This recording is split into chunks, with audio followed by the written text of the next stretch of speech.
Assalamualaikum, jumpa lagi dengan saya Anas di channel MA-Tech.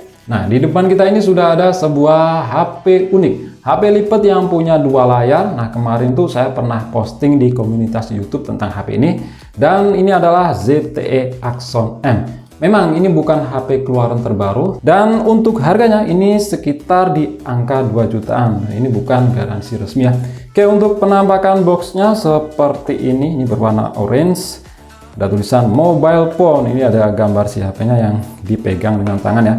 Terus di sini kosong, ada seri IMEI, ini dia ZTE Axon M model Z999, warnanya black, ROM 64 GB dan RAM-nya itu 4 GB. Langsung aja kita buka. Nah, ini dia di dalamnya. Yang pertama ada si HP-nya, kita taruh dulu. Ini kosong. Di sini ada user manual. Ini kayaknya bukan original ya. Oke.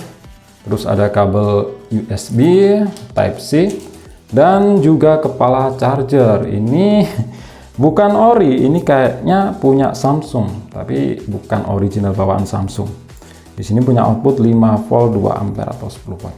Oke, itu aja dalam paket pembeliannya. Dan kita lihat di HP-nya ZTE Axon M. Di sini masih ada plastik yang menempel di layar. Oke. Dan di sini juga ada, kita lepas. Asik. Nah, di sini tuh punya build quality yang bagus banget. Ini kerasa fleksibel banget ya. Untuk bahannya ini dari metal. Kalian lihat sendiri. Ini finishingnya itu rapi banget. Dan untuk layarnya ada dua di sini dan di sini ya, jadi memang ada dua. Oke, kita cek dari sisi per sisi. Di samping kanan ada tombol power yang menjadi satu dengan sensor mediasi di jari. Terus di sini ada sebuah tombol, ini nggak tahu untuk apa. Ada tombol volume rocker, terus ada slot SIM. Kita lihat kira-kira ini tipenya apa. Nah, di sini hanya satu SIM aja, bukan dual SIM. Dan ini ada slot micro SD. Kita coba pasangkan kartu SIM. Lanjut di sisi atas, ini ada lubang cek audio 3,5 mm dan secondary microphone. Terus ada garis antena. Di sisi kanan ini ada tulisan Docomo. Mungkin ini X Jepang ya. Dan di sisi bawah ada lubang untuk speaker, yang satunya pasti lubang untuk mikrofon dan port USB Type-C. Terus ada garis antena lagi. Nah, di sini ada layar ukurannya 5,2 inch. Ada satu kamera aja ya, karena ini kameranya berfungsi sebagai kamera depan dan belakang. Terus dual tone LED flash dan lubang untuk earpiece. Langsung aja kita nyalakan. ZTE powered by Android. Dan oke, ini sudah saya setting-setting dan juga sudah saya install beberapa aplikasi tambahan. Seperti biasa, langsung kita tes aja untuk performa sensor pemindai jarinya. Nah, ini nggak bisa cukup disentuh ya, harus sambil ditekan. Nah, di sini memang punya performa yang cepet banget dan yang pasti ini udah akurat. Nah, untuk layar yang pakai dual ini kita bahas nanti ya, kita bahas lainnya dulu. Untuk UI di sini lebih ke stok Android, aplikasi bloatware itu nggak ada sama sekali. Ini bersih banget ya, meskipun ini ada tulisan Docomo. Biasanya itu kan ada aplikasi bahasa Jepang yang di situ banyak, tapi di sini UI-nya itu pakai UI versi global. Ini bahasa Indonesia ada, kita cek di pengaturan, terus kita cek di tentang ponsel. Di sini versi Android-nya memang jadul ya, versi Nougat, yaitu versi 7.1.2 dengan tingkat patch keamanan Android di 1 September 2018. Kita cek di pembaruan sistem, kira-kira ada pembaruan apa enggak. Nah, di sini perangkat lunak Anda sudah yang paling baru. Kita coba untuk dua layarnya. Secara default ya layarnya gini aja, 5,2 inch, aspek rasionya itu 16:9. Terus kalau kita pakai dua layar, nah ini masih mati karena kita harus mengganti modenya ya. Kalau ini modenya ini seperti mirror, apa yang ditampilkan di sini sama juga yang di sini ya. Oke, terus kita coba ganti mode lainnya. Nah, ini layar penuh. Jadi tampilannya ini langsung tersambung ke bagian kanan. Jadi ini lebih lebar.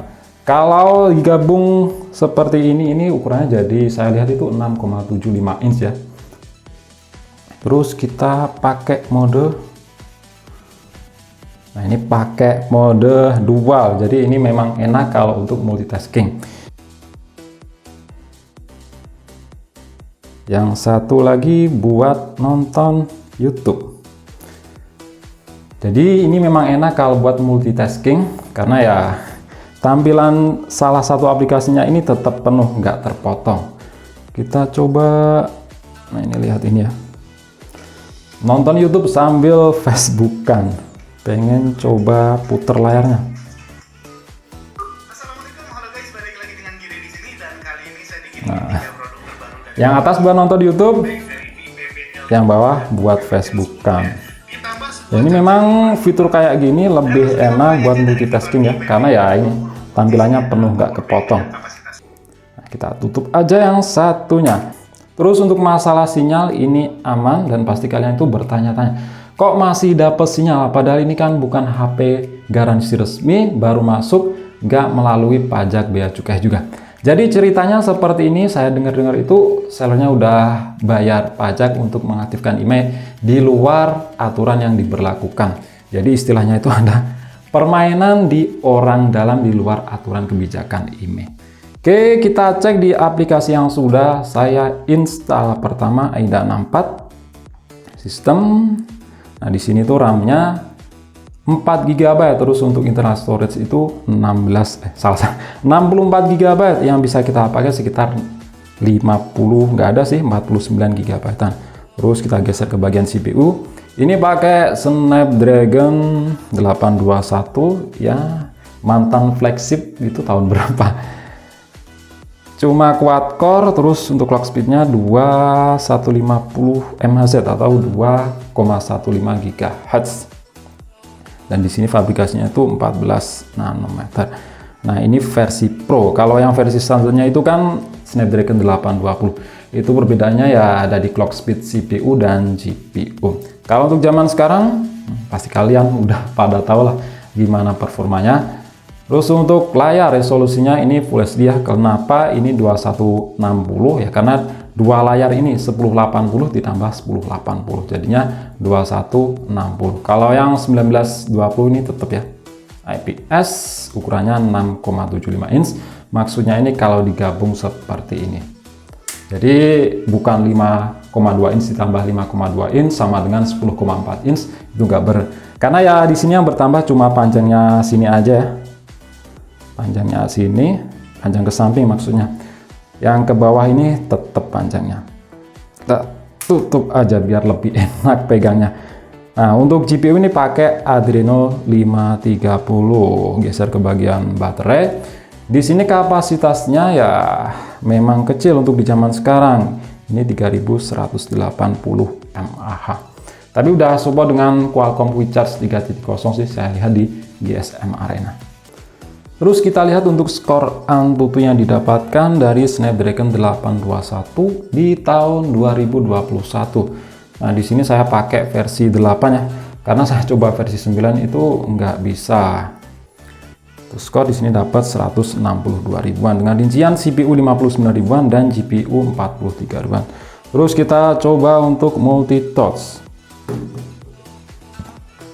Mantap, di sini udah mendukung hingga 10.9. Terus kita coba untuk bermain real drum, kira-kira responsivitasnya itu gimana, enak apa enggak.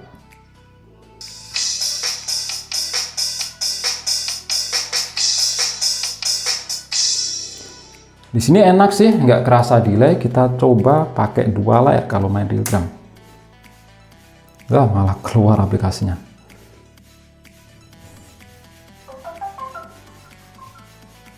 Nah, ini jadi lebih lebar.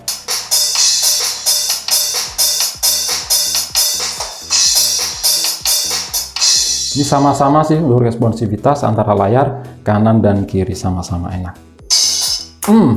Terus kita coba untuk lihat untuk kelengkapan sensornya. Ini ada apa aja. Nah, di sini lengkap ya. Sensor gyroscope ada, dan di sini gyroscope-nya itu pakai hardware bukan software. Sensor magnet juga ada.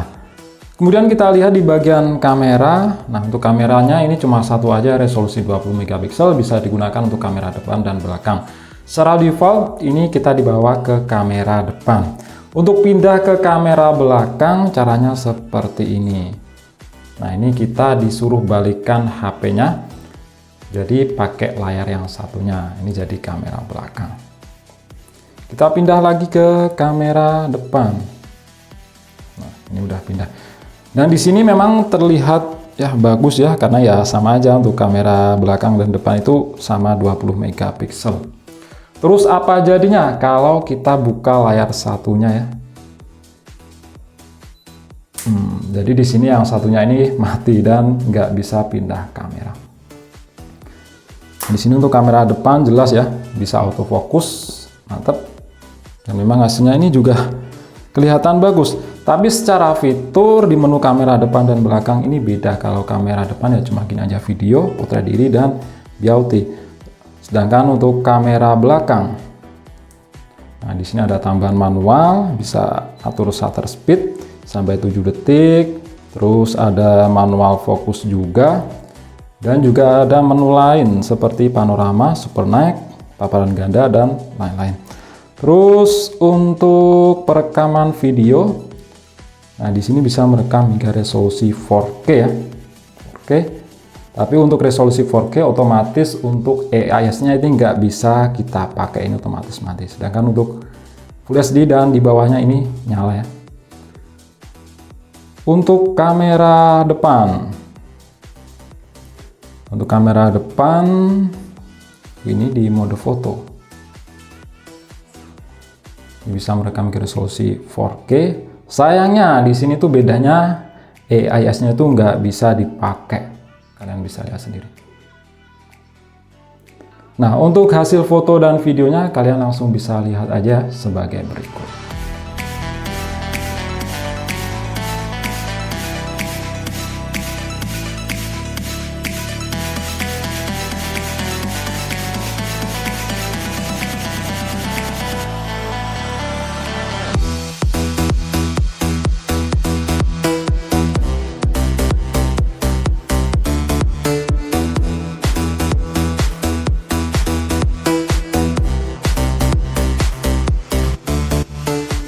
Oke, ini adalah hasil perekaman video jika digunakan untuk kamera belakang. Untuk resolusinya Full HD dengan AIS itu nyala. Memang di sini kelihatan cukup stabil ya. Kita coba untuk lari.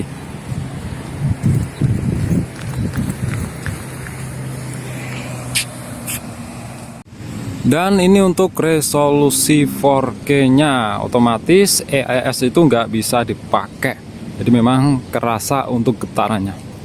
Tapi untuk kualitas jelas di sini untuk warna lebih hidup, detail juga lebih dapat ya. Dan yang saya akui mantap banget di sini adalah kualitas mikrofonnya, itu jernih banget.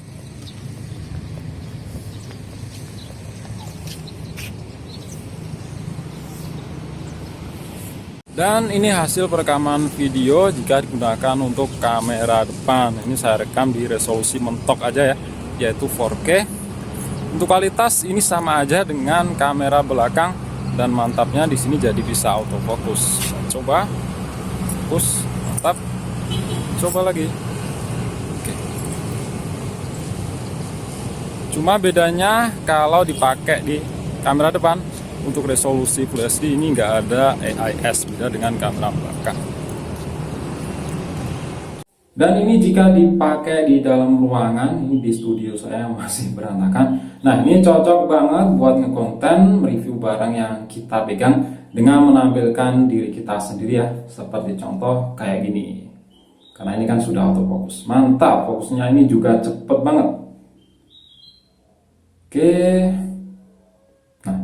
Dan ini untuk mikrofonnya saya nggak pakai mikrofon eksternal, ini mikrofon internal, dan juga HP-nya ini nggak pakai tripod. Nah, posisi HP-nya saya tekuk seperti ini. Terus kita coba untuk bermain game. Ini lebih enaknya kita buka layar yang satunya. Terus pakai mode yang full. Kita coba untuk bermain PUBG Mobile. Dari tadi itu saya belum ngeliatin di bagian belakangnya ini kalau semisal kita pakai kedua layarnya. Nah, seperti ini. Ini bahannya dari metal semua dan memang punya finishing yang bagus banget. Mantap banget. Oke, ini udah masuk ke dalam game PUBG. Kita lihat untuk settingan grafiknya itu dapat apa? Snapdragon 821. Oke, di sini mentoknya bisa kita atur ke SD high. Kalau smooth tetap smooth high. Kita atur di smooth high aja ya. Oke, terus untuk gyroscope-nya kita nyalain. Karena tadi itu kan ada yang namanya gyroscope. Oke, ini udah turun dari pesawat. Untuk gyroscope-nya memang ya di sini itu ngaco karena ya posisi gyroscope itu seperti ini. Sedangkan kalau dimainkan seperti ini tuh nggak bisa kalau pakai dua layar. Ini ngaco ya. Coba kita tutup. Nah, ini gyroscope-nya baru normal. Nah, untuk pengalaman bermain game kalian pasti udah pada tahu lah ya, tipikal Snapdragon 821. Kita coba, jadi saya nggak perlu ngejelasin panjang lebar. Jadi kalau main dengan dua layar seperti ini sebaiknya gyroscope-nya itu dimatiin aja biar nggak ngaco. Nah, seperti gini aja. Terus kita coba gimana jadinya kalau pakai ini dua layar. Ini dua layar.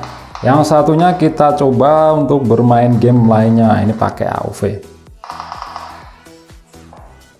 Wow. Dia bisa memainkan dua game secara bersamaan. Oke, untuk game AOV-nya ini udah berhasil masuk ke pertandingan ya. Ini bisa main dua game secara bersamaan. Tapi yang jelas untuk kenyamanan ini kurang ya. Lagian ngapain juga main dua game secara bersamaan, itu pasti akan bingung. Kayak nggak ada kerjaan aja. Ya di sini ya cuma buat seru-seruan aja. Ini bawah bisa buat game, yang atas juga bisa buat new game. Nah, ini kalau kita main game yang atas otomatis untuk speakernya ini untuk game yang atas, tapi kalau kita pindah ke bawah, nah ini akan pindah ke yang bawah. Ya cuma buat seru-seruan aja, ini unik banget. Oke, kita tutup aja dah. Kemudian kita coba untuk nonton video di YouTube sekaligus ngetes untuk kualitas speakernya. Seperti biasa pakai ini aja. Kita mentokin volumenya. Ini pakai dual speaker stereo ya, letaknya itu ada di bawah sini dan yang satunya di atas menjadi satu dengan earpiece. Tapi memang untuk yang atas ini powernya kecil ya, nggak sekencang dibanding yang bagian bawah. Nah. Untuk kualitasnya lumayan bagus, powernya juga cukup kencang. Kalian dengerin sendiri tuh.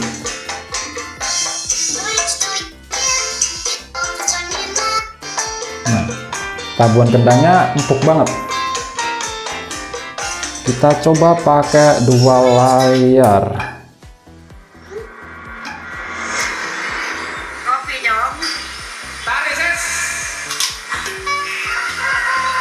Oh, kepencet. Pakai dua layar. Di sini memang lebih lebar ya. Cuma memang kurang enak dilihat. Nontonin aja Dreadland.